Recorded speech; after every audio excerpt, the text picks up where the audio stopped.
আসসালামু আলাইকুম রহমতুল্লাহ। সম্মানীয় দর্শকবৃন্দ, কেমন আছেন সবাই? আশা করি আল্লাহ তাআলার অশেষ মেহেরবানিতে আপনারা সকলেই ভালো আছেন।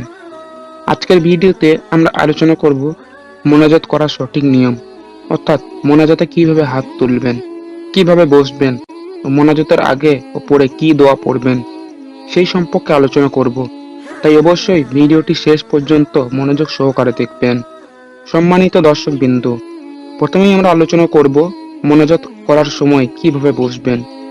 যখনই মোনাজাত করবেন তখন সুন্নত তরিকায় বসবেন, অর্থাৎ নামাজে যেভাবে বসেন ঠিক সেইভাবেই বসবেন।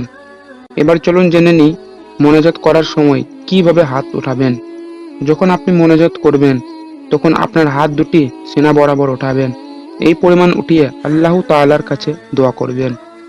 এরপর হচ্ছে দোয়ার শুরুতে কি দোয়ার মাধ্যমে মোনাজাত শুরু করবেন সেই দোয়া সম্পর্কে আমরা জেনে নেব। আমরা সবাই জানি দোয়া করার আগে দরুদ শরীফ পড়তে হয় এবং দোয়া করার পরেও দরুদ শরীফ পড়তে হয়। কেননা যে দোয়ার আগে এবং পরে দরুদ শরীফ না পড়া হয় সে দোয়া কবুল করা হয় না। সুতরাং দোয়া করার আগে ও পরে দরুদ শরীফ পড়তে হবে। আজকের ভিডিওতে এমন দুটি দোয়া শিখব যার মধ্যে দরুদ শরীফ রয়েছে। এর মধ্যে প্রথম দোয়াটির মাধ্যমে আপনি মোনাজাত শুরু করবেন এবং দ্বিতীয় দোয়াটির মাধ্যমে আপনি মোনাজাত শেষ করবেন।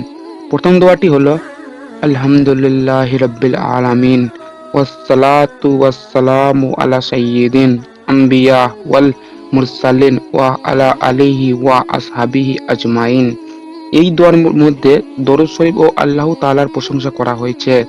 সুতরাং একটি দোয়ার মাধ্যমে দুটি ফজিলত পেয়ে গেলেন। দ্বিতীয় দোয়াটি হলো সুবহানা রাব্বিকা রাব্বিল ইজ্জাতি আম্মা ইয়াসিফুন ওয়াসসালামুন আলাল মুরসালিন ওয়াল আলহামদুলিল্লাহি রাব্বিল আলামিন। এই দোয়াটির মাঝেও কিন্তু দরুদ পাঠ করা হয়েছে এবং আল্লাহ তাআলার প্রশংসা করা হয়েছে। সুতরাং দোয়া করার আগে যে দরুদ পাঠ করতে হয় এবং দোয়া করার পরেও যে দরুদ পাঠ করতে হয় এই দুইটি কিন্তু একসাথে পাচ্ছেন একটি দোয়ার মাধ্যমে।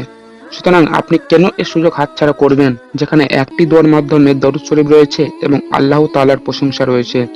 যখন আপনি দোয়া করবেন আল্লাহর প্রতি সম্পূর্ণ ধ্যান ও মন দিয়ে দোয়া করবেন এবং দোয়া করার আগে বেশ কয়েকবার ইস্তেগফার করে নেবেন, নিজের পাপের জন্য ক্ষমা চেয়ে নেবেন, এটি কিন্তু উত্তম।